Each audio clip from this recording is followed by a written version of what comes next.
Good day guys, magluto ako ngayon sa baka guys, yung ulam namin. So meron tayong bawang, sibuyas, kamatis. At lagyan natin ng, what is this? Turmeric. Ayan, kasi yan ang gusto ni Mr. ngayon. Yan ang gusto ni Mr. today na ulam. Baka with turmeric. And actually guys, napakuluan na po pala natin yung ating baka. Ayan. Kasi igigisa na lang natin yan mamaya. Pero, si Mr. gustong-gusto talaga niya yung lutong-luto yung baka. Naka isang oras na mahigit yung baka napakuluan. So, ngayon, i-continue natin maghiwa dito sa bawang.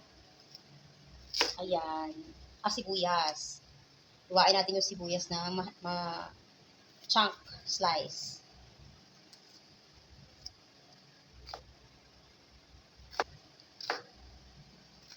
Pero mas masarap talaga yan guys kapag may gulay ka. So,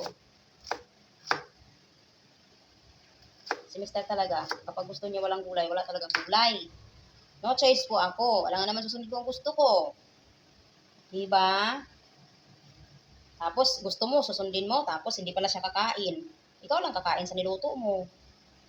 O, ganyan. May panahon kasi si Mr. na kumakain ng gulay. May panahon kasi napapagod na siya kakakain ng gulay at kakahihigop ng sabaw. Gusto rin niya yung sinabawan, yung iba rin yung klaseng sinabawan na ano.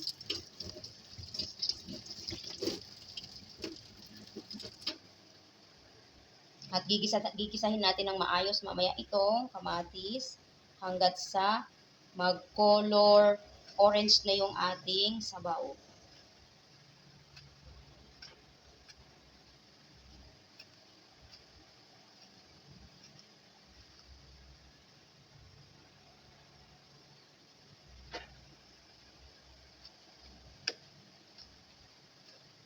Okay na yan. So, yan ha. So, meron tayong ginisa mix. Marami tayong ginisa mix. Ayan. Lagay na lang natin dyan at magbukas tayo. Para pag gisa natin is mailagay natin mamaya yung ginisa mix habang nagigis tayo. Ayan, nakaset aside na yan dyan. So, magluto na yan siya.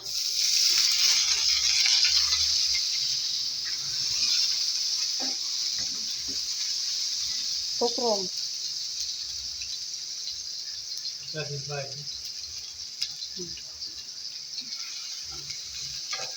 Ayan, ginisa yung kukrom with kamatis. And bawang sibuyas.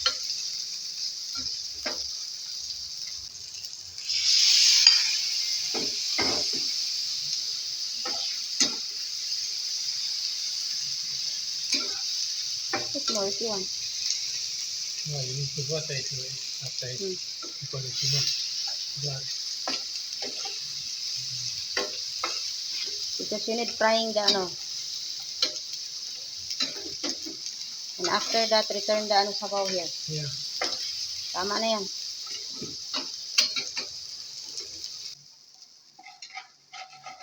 After na yan. Need put sabaw yan after.